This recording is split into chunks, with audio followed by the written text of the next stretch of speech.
Tere, head kuulajad ja vaatajad! Mina olen Birgit ja ma olen väikese päikese kommunikatsioonispetsialist. Mul on nii hea meel, et te olete jälle lülitunud ennast lapsevanema kooli lainele. Igas osas siis keskendume ühele lapse arengut toetavale teemale ja proovime siis pakkuda mõtteainet, kogemusi elust enesest ja praktilisi näpunäiteid sulle, hea lapsevanem. Tänane osa on natukene erilisem ja natukene lühem. Laps areneb esimesel 7 eluaastal kiiremini kui mis tahes muudes eluetappides. Kas teadsid, et 5. eluaastaks on inimese aju arenenud 90% ulatuses? Seega iga uus kogemus, vestlus, mäng või väljakutse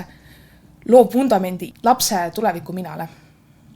Mida sina vanemana või õpetajana saaks teha, et sel nii olulisel perioodil oleks laps märgatud, suunatud ja toetatud?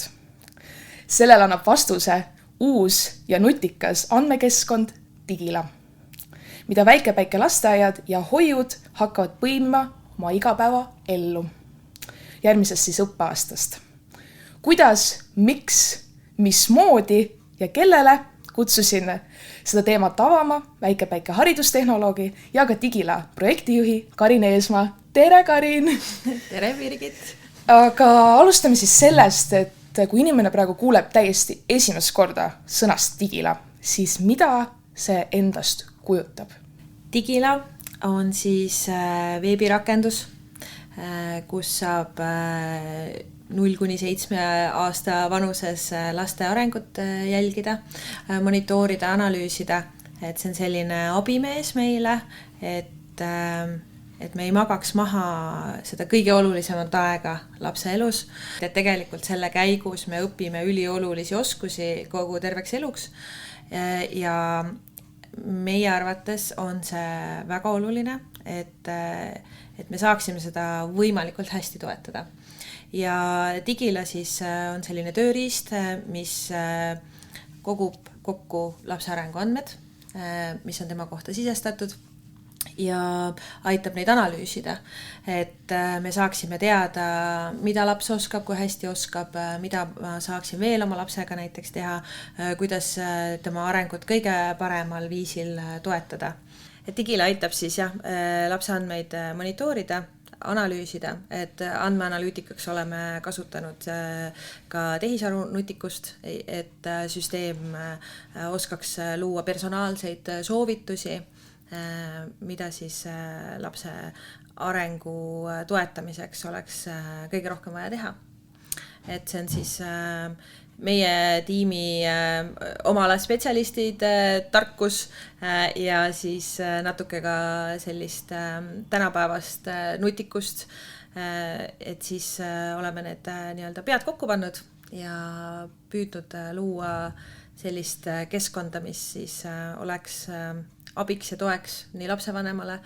õpetajale, lapsehoidjale. Kuidas need lapse andmed jõuavad sinna uude põnevasse platvormi? Et meie hoidudes ja lasteaedades on kasutusel siis igapäevane infosüsteem Kinditäis, kuhu siis õpetaja ja lapsehoidja sisestab selliseid igapäevaseid mänge, tegevusi. Täna käisime metsas, täna õppisime seda, teist või kolmandat ja tegelikult need andmed jäävad siis selles mõttes nagu vanemal on küll õhtul tore vaadata, aga tegelikult need andmed nagu ei jõudnud selles mõttes kuskile eelnevalt. Ehk siis meil tuligi mõte, et see igapäevane töö, mida see õpetaja ja lapsehoidja teeb, täidab seda Kinditäisi keskkonda ja siis tegelikult meie siis nii-öelda omalt poolt arendame siis välja Digila, mis siis teiselt poolt võtab need andmed vastu, analüüsib ära ja annab siis ka õpetajale, lapsehoidjale sellist ülevaadet, tagasisidet, kuidas sellel konkreetsel lapsel läheb, kuidas meie rühmal läheb, milliseid oskusi võib-olla oleks vaja veel arendada, kuni arengu hindamiskokkuvõteteni välja ja lisaks siis ka sellist toetavat õppematerjali, et need hetkel meil siis koostöös Kinditäisi igapäeva selle infosüsteemiga toimib, et õpetajaga hoidja ei pea midagi justkui lisaks tegema, et tegelikult on see, et see igapäevane töö, mida ta teeb, et siis ta lihtsalt saab nii-öelda nüüd digilast selle suure töö tänuks vastu kokkuvõtted, analüüsid, et kuidas, mida veel lapsel toetada. Ma saan siis aru, et kui Kinditeisis oli nii-öelda võib-olla päevakaupa erinevad tegevused kirjas, sinna küljes oli ka võib-olla õpieesmärk, aga nüüd digilas see nagu loob sellise nagu tervikpildi siis tema kogu arengust, saan ma aru? Jaa, täitsa õigesti saad aru, et kui me muidu igapäevaselt sisestame justkui selliseid nagu infokillukesi lapse arengu kohta, et täna näiteks harjutasime kääridega lõikamist, kuidas lapsel läks, võib-olla tegime, ma ei tea, kevadlilli näiteks, on ju, et siis tegelikult tihti on see, et see ei loo sellist, nagu sa ütlesid, tervikpilti, aga digilas tegelikult on siis, see koondab kokku kõik eesmärgid, see nagu toimetab meie õppekava alusel ja see siis loob sellise nagu nagu ülevaate, et kuidas õppekava läbimine läheb, millised need õpieesmärgid üldse on, need oskused, mida laps peaks selles vanuses oskama, et vahel, et kuna neid eesmärke ja oskusi on päris palju, et siis teinekord võtab ikkagi silme eest natuke võib-olla kirjuks ka kogenud spetsialistil, et siis tegelikult on hea teinekord nii-öelda visata pilk peale, et vaadata, mis valdkonnaga kuidas on, võib-olla on vaja teha mingit kuskilt valdkonnas mingeid natuke rohkem tööd, et siis saab sellise nii-öelda ülevaate ja pildi ette, et see, me tahaks loota, et see nagu toetab lapsehoidja ja õpetaja sellist ka igapäevast tööd planeerimisel. Mida lapsevanem saab ja näeb ka sealt digilast, et tegelikult sa oled natukene nüüd ette valmistunud, et sa saad ka näidata paari ekraanipilti meie uuest digila keskkonnast, et ma saan aru, et sa, Karin, siis näitad, et mida siis tegelikult võib lapsevanem näha oma lapse kohta. Jaa, et kuigi arendus on hetkel veel pooleli, et mul mingisugused vaated juba on olemas. Ahjusoojad vaated. Et need küll ei ole selles mõttes väga, me ei saa öelda, et need oleks nagu valmis, et kindlasti need siin töökäigus võib-olla veel natukene muutuvad, et need on sellised esialgsed nii-öelda joonistused, aga selles mõttes jah, et võib-olla, et saaks nii-öelda mingi ettekujutuse. Ma ütlen siia vaheremargina ka, et kes praegu äkki kuulab, et siis tule kindlasti pildiga vaatama, sest me paneme siia ekraanile siis ka need ekraani videod. Et siis siin on näha lapse profiil, ehk siis, et kui mina lapsevanemana lähen digilasse, et siis ma näen, et kui palju minu laps on lasteaias käinud või hoius, kui palju õpieesmärke ta on läbinud, milline on tema tugev valdkond, ehk siis, et võib-olla tahan võib-olla mingid huviringi või mingeid lisategevusi selles valdkonnas veel pakkuda talle. Toome välja ka valdkonna, mis vajaks võib-olla tähelepanu, ehk siis võib-olla natuke mingeid oskusi on vaja veel harjutada. Ja siis tegelikult on selline nii-öelda õppekava ülevaade, et meie 9 valdkonda õppekavast. Ja siis iga valdkonna kohta on siis välja toodud, kui palju eesmärke on siis kasutatud, õpetaja on neid või lapsehoidja on neid õppetöös kasutanud, et ma saan vaadata iga valdkonna juures siis, et millised alavaldkonnad sinna alla kuuluvad, on siin näiteks, et siin on meil matemaatika, et näiteks meil on siin hulgad, loendamine, arvud ja siis ma saan vaadata, et millised need eesmärgid siin on ja mis tasemel siis minu laps on need omandanud. Et siis, ja tegelikult siin kõrval siis tuleb ka kohe nii-öelda soovitus õppematerjalile, et kui mina vanemana vaatan, et okei, et võib-olla seal ongi, nagu me enne tõime näite, et see kääridega lõikamine, võib-olla vajaks veel näiteks harjutamist, aga mina vanemana kodus, ma ei tea, et annan käärid ja võib-olla paberi, aga et võib-olla midagi sellist nagu mingeid lisaharjutusi, ülesandeid, mida võib-olla põnevat veel lapsega teha, et siis tegelikult on siin kõrval kohe ka soovitused õppevideode näol, ehk siis, et meie tublid oma eriala spetsialistid on teinud valmis 400 õppevideot meie kõikidele õpieesmärkidele, hetkel siis vanusegrupile 1, 2 ja 2, 3 aastat, et siis selline hoiu vanus täpselt, et neid õppematerjale või neid videosid siis saab vaadata nii lapsevanem, et kodus näiteks siis midagi põnevat teha, mingit mängu, ja saavad vaadata ka näiteks lapsehoidjad, et tulevad tööle, võib-olla ei ole endal veel nii palju sellist pagasit, teadmisi, oskusi, et siis siit saab võtta kohe õppevideo, see on selline lühikene, 1-2 minut, vaatan kiirelt ära, saan idee, siin kõrval on ka tegevuskava, seal on kõik kirjas, mis vahendeid mul vaja on, mis eesmärke see täidab, et hoidjal kindlasti ka väga hea nii-öelda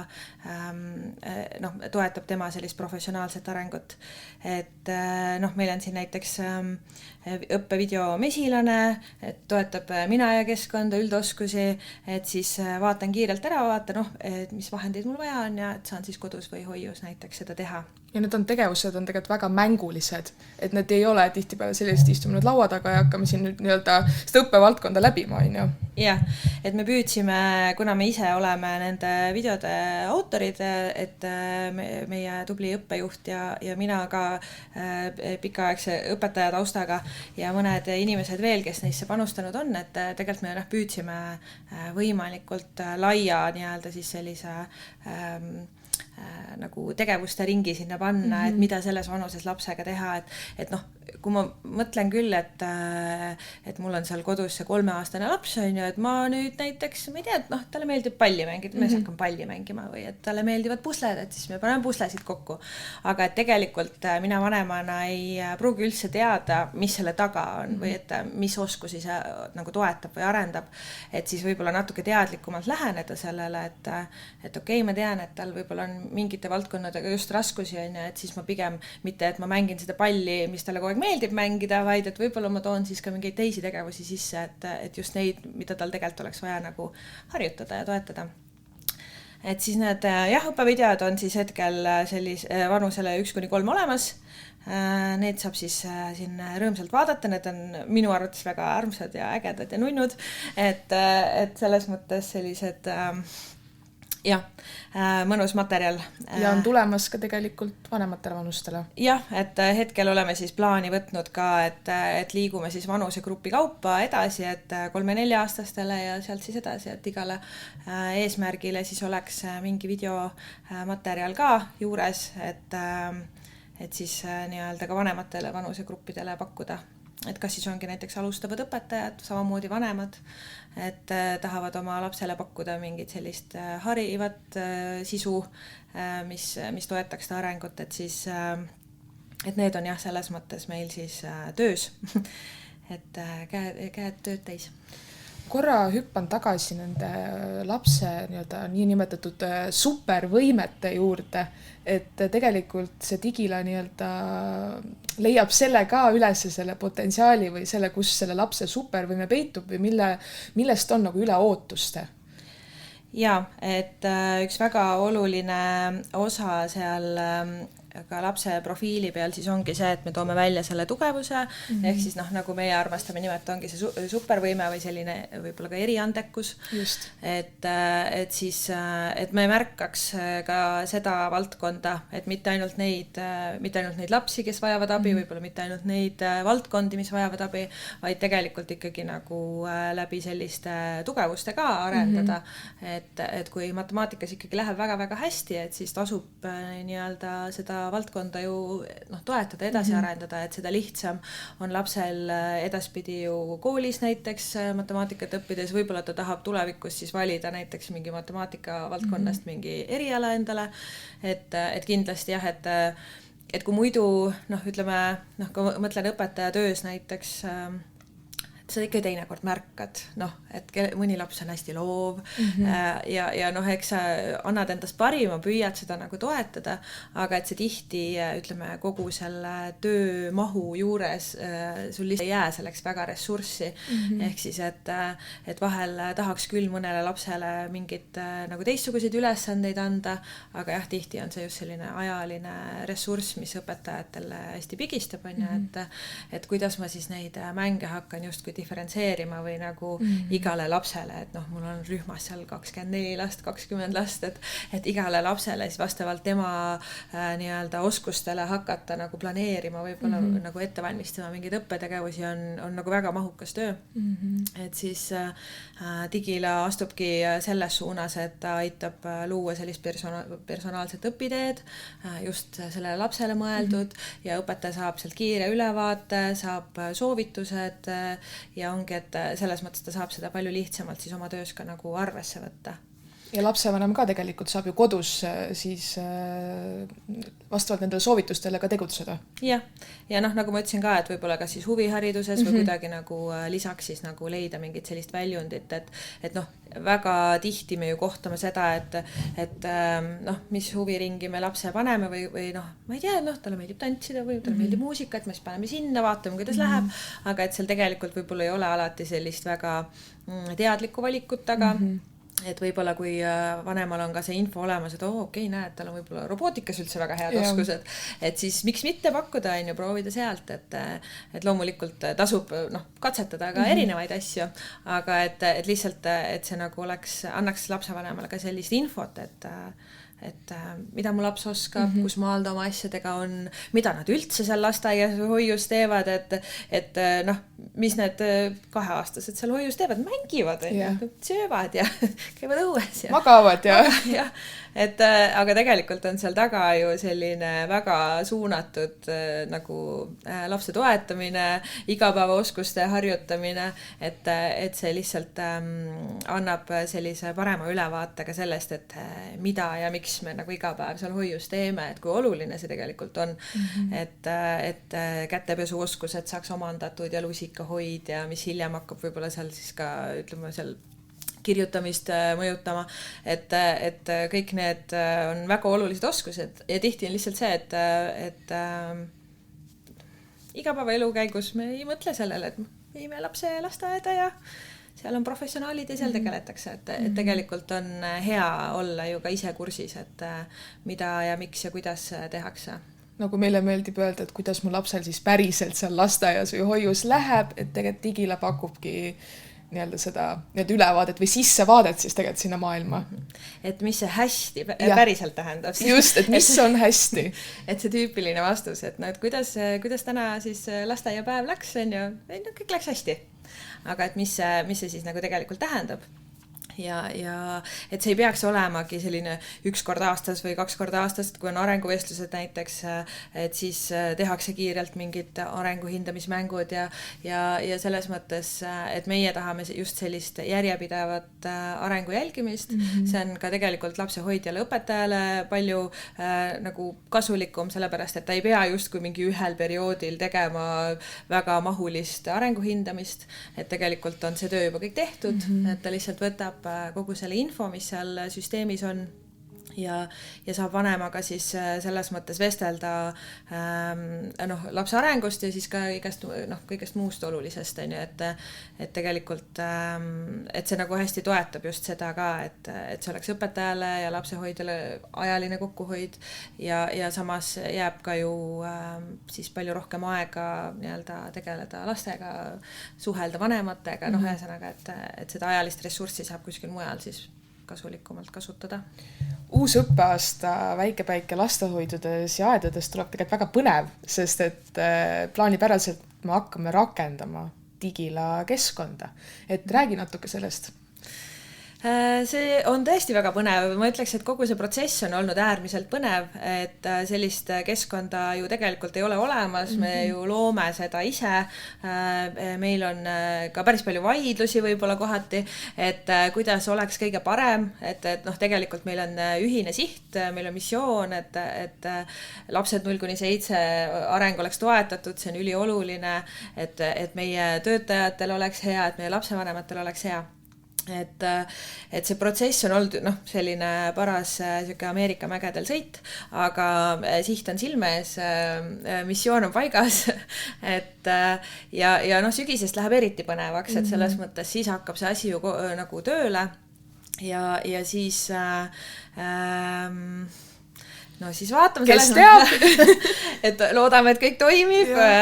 Oleme oma tiimiga selles mõttes alati olemas, valmis nii-öelda igatpidi aitama, toetama ja selles mõttes, et eks algus võib olla natukene võib-olla konarlik, et nagu uute keskkondade puhul ikka. Et aga me selles mõttes anname endast parima, et me oleme selle nimel väga pikalt pingutanud ja loodame, et kõik läheb täpselt nii, nagu me oleme planeerinud. Siis iga praegune väike lapsevanem ja ka uus lapsevanem, kes toob oma lapse siis meie aeda või hoidu, siis nad saavad selle ligipääsu tegelikult digilasse. Jah. Et selles mõttes et vanem siis toob lapse hoidu, tema lapse eest hoolitsetakse, temaga mängitakse, aga siis tegelikult lisaks boonusena ta saab siis iga õhtusel või igapäevaselt tagasisidet, mida nad mängisid, mida nad tegid ja tal on siis tegelikult ka igal hetkel võimalus vaadata, et kuidas see arenguhindamine läheb, kuidas nii-öelda õppekava valdkondade, kõik see nagu taustainfo on ka seal tegelikult alati juures, et kui mul on nii-öelda huvi, soovi vaadata, et mis need eesmärgid on, mis need õppetegevused seal kõrval on, et siis on selles mõttes see võimalus olemas, jah. Kui nüüd veel kaugemale, täiesti tulevikku vaadata, veel järgmisest õppeaastast edasi, mis siis on Digila plaanid? No plaanid on suured, ambitsioonikad, et tegelikult on see, et ei tahaks mitte ainult, et väike lapsed saaksid toetatud, et tegelikult me sooviks Digilat pakkuda ka laiemale ringile, ehk siis, et on siis plaanis nii-öelda edaspidi luua ka sellised kasutajakontod või nagu kasutajad, kes siis on kuskil mujal, et näiteks Eestis mõni lapsehoid on ju, et lastehoius tahavad seal samamoodi jälgida, et siis õppekava kasutada näiteks. Et lastehoiud, ütleme lasteasutused siis, või siis miks mitte ka lapsevanemad kodus, või siis olete kuskil reisil Hispaanias või ma ei tea kus, et see nii-öelda oleks tööriist, mida on võimalik igale poole kaasa võtta ja ma saan siis endale sobival hetkel selle lapse toetamisega tegeleda, et ükskõik kus ma siis olen, et mul on selline hea kvaliteetne eestikeelne materjal alati olemas, mis annab mulle ideid, mida ma lapsega teha, ma saan seal siis märkida üles, kuidas meil need tegevused läksid ja vastavalt sellele ka ise nagu jälgida seda lapse arengut. Et ühesõnaga meil on plaanid siis, et nii lapsevanemad väljaspoolt väikest teised lasteasutused ja siis miks mitte selles mõttes, et ka rahvusvaheliselt, et nii-öelda kasutada siis mitmes keeles erinevates maades. Et see on selline kauge tulevik võib-olla praegu veel, aga me kogu aeg hoiame seda nii-öelda ideed ja mõtet endal kaasas, et püüame siis läheneda selliselt, et me saame ka teistele oma head keskkonda pakkuda. Ma igatahes arvan, et väga põnev aeg on ees Digila ajastul siis nii-öelda, et aitäh, Karin, et sa natukene avasid seda Digila natukene hetkel sellist salapärast maailma ja natuke saime ka sisse vaadata Digilasse, nii et ma loodan, et hea kuulaja vaataja, teil tekkis ka põnevus ja huvi, et mis on see põnev Digila andmekeskkond, mis on siis just loodud selleks, et sa saaksid oma lapse arengust tervikpildi, näeksid, mida ta oskab, mida ta ei oska, kus peitub tema supervõime, kuidas teda üldse veel paremini nii-öelda toetada erinevates valdkondades, nii et ma arvan, et tuleb väga põnev. Nii et aitäh kuulamast ja vaatamast ja näeme varsti. Tšau!